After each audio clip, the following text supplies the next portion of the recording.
Good evening and thank you for joining us. Stefan is away tonight. We begin with a consequential vote from Algonquin College's Board of Directors. The board voting to suspend 30 programs as the college tries to cope with a financial crisis largely caused by plummeting international student enrollment. Here's a look at some of the programs that the board voted to suspend today. They include journalism, hospitality, business development and sales, manufacturing, engineering, technician, music, media and film foundations, paralegal, and 2 horticultural programs. Some of the impacted programs will still be offered at other Algonquin College campuses. Students currently enrolled in those programs will still be able to complete their studies, but no new students will be admitted to the 30 impacted programs starting in the fall. Algonquin's president says the college is facing immense financial pressure because of the federal government's cap on international students. This vote was delayed after the Ontario government announced billions of dollars in funding and a tuition freeze. But still, Algonquin says that was not enough to secure long-term stability. Last year, Algonquin College cut 37 academic programs, and it also put its Perth campus up for sale.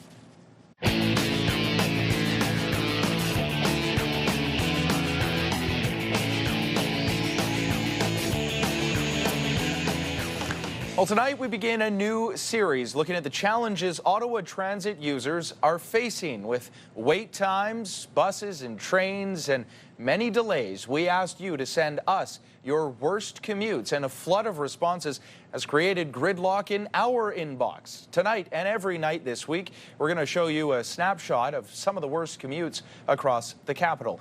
This commute, a 4-stage morning rush hour journey with a rider from Hunt Club to Gatineau, OC Transpo's number 90 to Greenboro, LRT Line 2 south to Line 1 heading downtown, and then an STO bus to cross the river to Gatineau. Lots of transfers and plenty of risk for a commuter making connections. CTV's Leah LaRocque has more. A Monday morning commute comes with a lot of unknowns for Dong No. Particularly in January, where there are more bus cancellations. Sometimes it's 45 minutes on the best end, or on the worst end, it's more like an hour and 20 or 1:30. The federal public servant travels from Hunt Club to Gatineau. And from the time he steps out of the door just past 7:30, questions about if the bus will arrive on time. It's supposed to come at 7:40. Okay. At least according to the app. Or at all. 7:40. So okay, one time. Yeah. I hopped aboard the 90 Greenboro. Route 90 Greenboro. 20.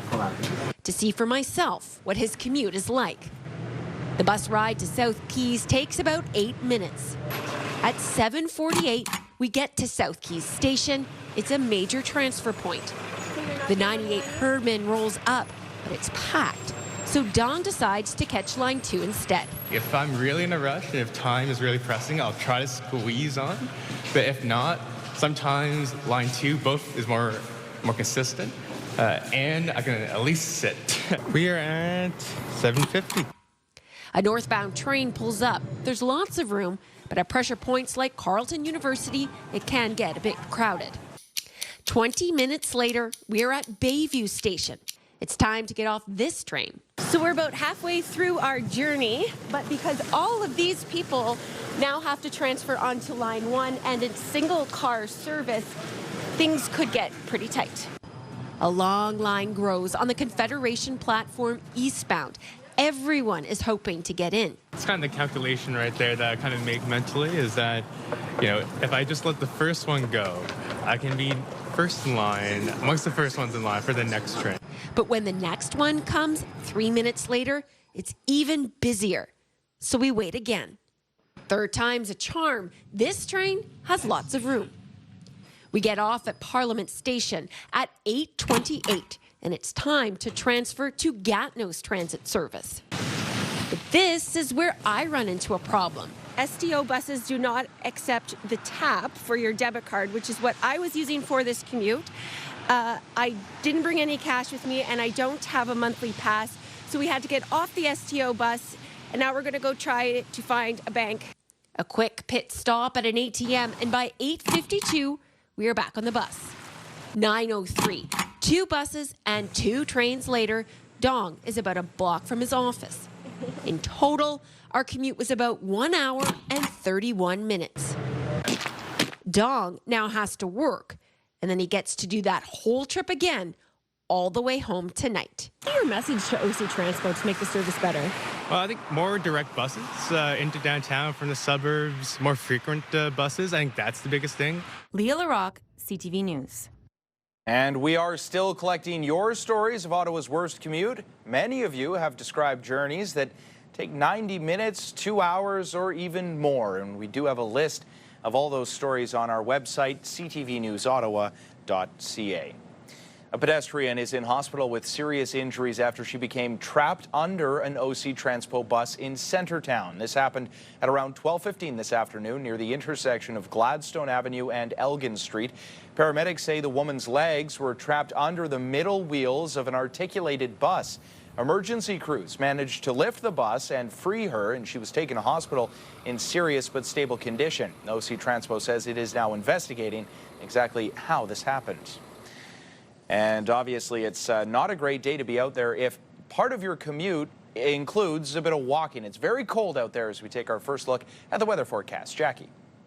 Well, we continue our brief cold snap, but it is ending very soon. But tomorrow it will likely be quite brisk. We are anticipating temperatures sitting around -24, weather wind chill included, waking up. So bundle up for tomorrow morning. Lots of sunshine, though. 1 degree will be our daytime high, but this isn't until late tomorrow afternoon. In terms of conditions, we are anticipating clear skies for most of our Tuesday, and it will likely extend into our Wednesday. And things are going to start warming up by the end of the week. We'll have these details and much more in just a bit.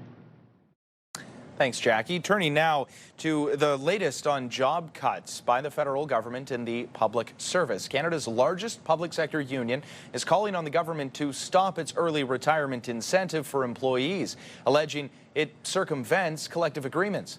The union has now filed an official complaint saying the program should be halted until specifics can be negotiated. The grievance was filed with the Federal Public Sector Labor Relations and Employment Board. The union says the government rushed the program and did not properly explain workforce adjustment rights. It says the offer circumvents key obligations under their collective agreements.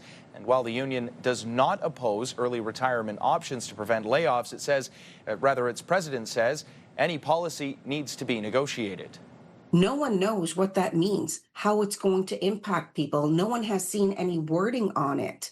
And so why are you creating something new that's going to impact them when in the collective agreement you have something that's clear and transparent that has been mutually agreed on by the employer and the union? So that's really the issue here. In December, approximately 68,000 early retirement notices were issued to federal public service workers. According to the government's website, the program still is not available because the full budget has not received royal assent. Once it does, people will have to apply within 120 days, and if they are approved, they will have to retire within about 10 months.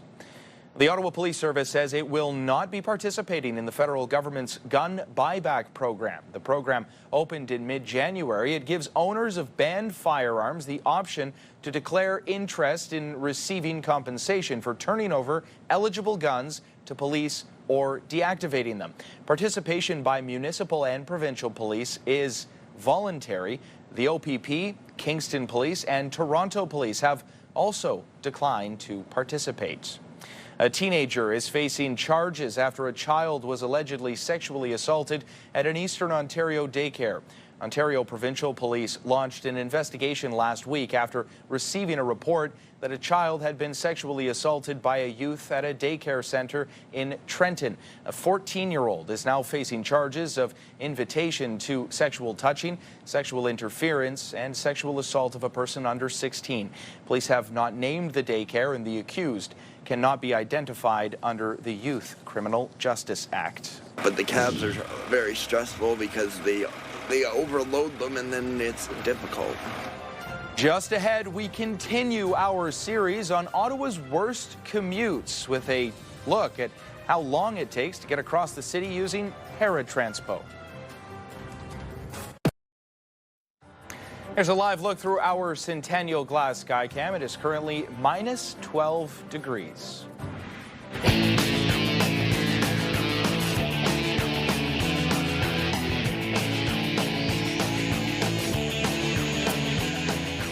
Well, returning now to our worst commute series. Tonight, we're also looking at Para Transpo. Ridership is increasing in Ottawa, but some users say the service is not keeping up. They point to long wait times, limited hours, and added fees outside the transit boundary. This next story aboard Para Transpo is a round-trip journey from an address in Centertown to a business at Bank and Walkley. It's not too far by car. It's about a 18-minute drive each way, but using Paratranspo, the trip took around 2 hours. CTV's Caitlin Wilson tagged along. David Humphreys is waiting for Paratranspo, a wait he's done many times before. It says your ride should arrive in 10 minutes. He's heading from Somerset West to Bank Street. A quick errand for a gala he's planning. The errand itself will take 10 minutes. The entire trip, roughly 2 hours. You always have to book 24 hours ahead, but you can try and get a sit-in, but that is only if they have the vehicles. And right now they don't have all those vehicles. Like the rest of the city's bus fleet, Paratranspo is replacing its aging vehicles as ridership climbs 3.4% year over year.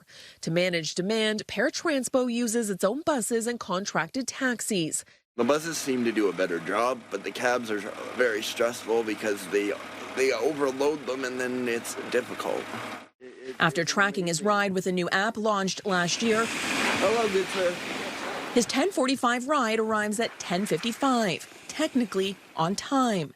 They have a half-hour lenience. In normal terms, yes, it would be a half hour. It would be 10 minutes late. But in para terms, they're not late for another 20 minutes. He arrives at 11:20, and even though his errand is quick, it's a light but dark green. He can't be picked up until 12:15. Paratranspo requires at least 45 minutes between trips. On the ride home, there's another pickup and drop-off along the way. He's back at his door at 1 p.m. Today was interesting. The drivers I had today were nice enough and got out of the vehicles, but 80% of the times when it's a cab, they don't get out of the vehicles. And without 24-hour or full on-demand service, Humphrey says if something comes up last minute, he relies on ride-sharing. If I get called to an event quickly, I take Uber a lot, and that's expensive. City data shows 93% of trips arrived within the 30-minute pickup window last year. But another rider, John Redden, says the system may be meeting its target, but the fleet hasn't kept up with demand. Right now, we have both the old and the new fleet on together, but there's no increase in numbers. And the ones that are using it are feeling the effect of it. Councillor Marty Carr says the city plans to dedicate 10 buses to on-demand service later this year and is also looking at expanding hours. I do think that there have been a number of improvements over the last several years, but I understand that people are dissatisfied with the service often. And if you ask Reddens for a grade? B plus, the C minus, needs improvement. Caitlin Wilson, CTV News. And again, it's a tough day to be standing outside waiting for public transpo. It is very cold out there. A first full look at the weather forecast. Jackie. Minus 15 is what we are anticipating for overnight lows. We are anticipating clear skies as well, but when you factor in that wind chill, it's going to feel closer to about minus 20 for some parts of the day. And tomorrow morning, it's going to be a chilly start, feeling like minus 24. The good news is we've got those southerly winds moving in and lots of sunshine as well. Daytime high 1 degree, but then the clouds are going to start to roll in for our Tuesday evening, but we are likely not going to see precipitation for the next several days. Tonight's lows across eastern Ontario, about minus 15, minus 17 really throughout the region, but minus 18 in Gatineau, minus 17 in Montreal. Tomorrow's the daytime highs, well, we are likely going to be sitting around 1-2 degrees as well. So we are saying goodbye to that brief cold snap that we saw the last couple of days, and things are going to start to warm up as we get to our Friday. So you can see here, mainly cloudy skies going into our Wednesday as well as our Thursday, but the daytime high for 4 degrees, or for Wednesday, will be 4 degrees. 2 degrees for Thursday, not much of a difference. We could see precipitation for Friday and Saturday, but look at Saturday, 10 degrees the daytime high, and when we are looking ahead to early next week, we will likely see another double-digit day for Monday at 11 degrees. Austin.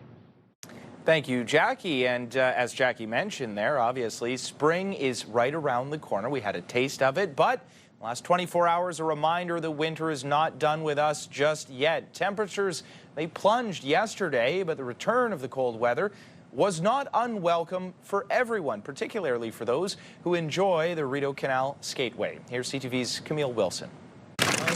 Speed skaters John Fahey and Paul Wubin would love winter to stay. I'm a winter person, so I think this is absolutely great. Every winter, you kind of cross your fingers and hope that the canal gets open early and stays open late. They're taking advantage of what could be one of the last blasts of winter weather in the capital. John's been out skiing, 70 times? I've been out skating 40.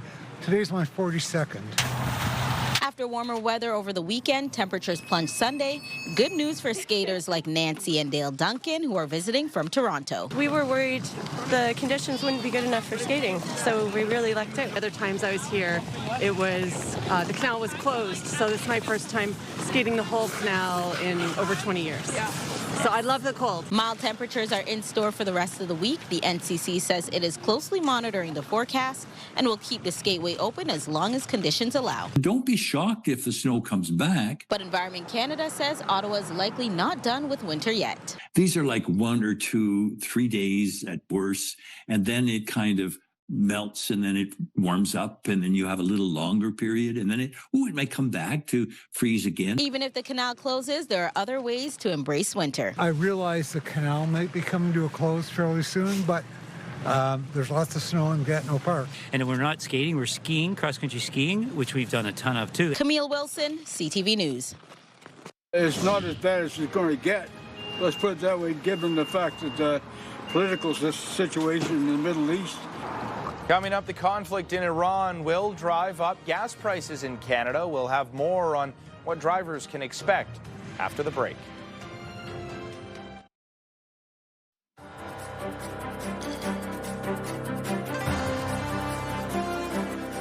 Well, the conflict in Iran is sending oil prices surging, and that is having an impact on gas prices here in North America, including Ottawa. But industry experts say the worst is yet to come. CTV's Dave Charbonneau has the details.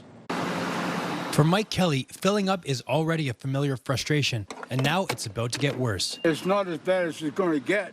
Let's put it that way, given the fact that the political situation in the Middle East.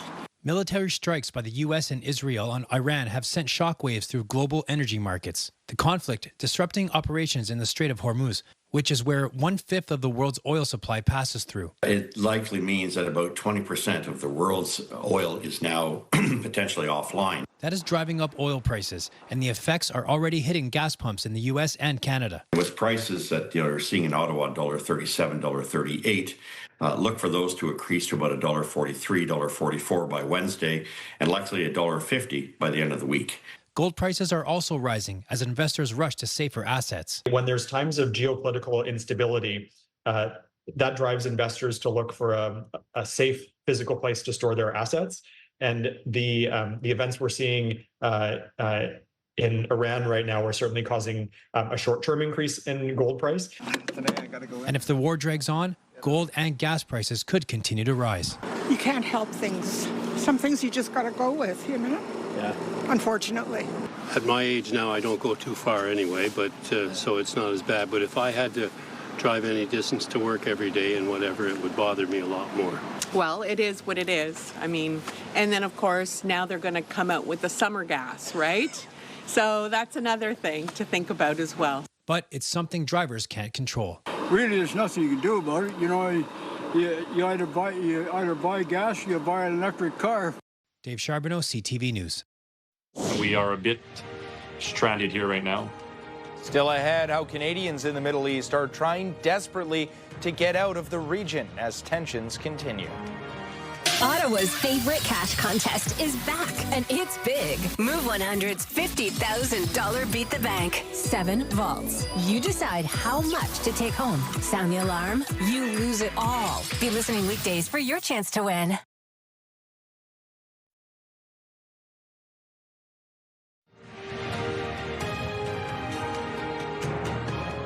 Amidst all the instability in the Middle East, there are thousands of Canadians that are now trying to get out of the region. CTV's Kelly Gregg spoke to some of those Canadians who say they feel like they're on their own.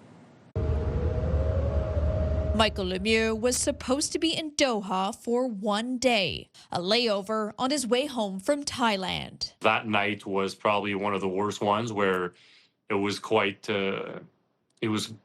there was quite a bit of noise, and then the next days we asked to sleep in the shelter in the bunker in the basement. 7:30 or 8 o'clock this morning, we went for breakfast, and right away we heard pretty much, 2 booms outside. He's one of around 8,200 Canadians in Qatar. You're always waiting for the next either text message alert on your phone, which always is followed by an event outside. Gabriel Lachance is from Quebec City and has been living in Doha for about a year. His home is near a U.S. base, and he took this video from his front door. It helped me to know when there's an attack because the anti-missile are going out first. So at least when I hear anti-missile, I know that I need to go shelter. Both Canadians are now trying to get out, but Doha's airport was also hit. As of Monday, more than 3,400 flights have been canceled. Global Affairs Canada says our ability to provide consular services to Canadians during an active conflict is limited. And if you are in an affected country, prepare contingency plans that don't rely on the Government of Canada's assistance for departure. Just hoping that our government, I think they do, that they know how things are going here, how important it is, and we are a bit stranded here right now. There are now travel advisories across most of the Middle East, making it even harder to get out. Lemieux says he knows people from other countries who have been contacted by their governments, but he's still looking for any information from Canada. We keep on telling each other it's a waiting game. We're keeping an eye on our flights. We're rescheduling them every time they're canceled. Lemieux's next flight is scheduled for March 4th. What was supposed to be a 24-hour stop is now entering its 4th day, with no guarantee when it'll end. Kelly Gregg, CTV News. She really showed that you can be a genius and be kind, and one of those things does not have to come at the expense of the other. Coming up, the late Catherine O'Hara receives an honor shortly after her passing. We'll have those details after the break. Far side pass, and it's an early shot. He scores!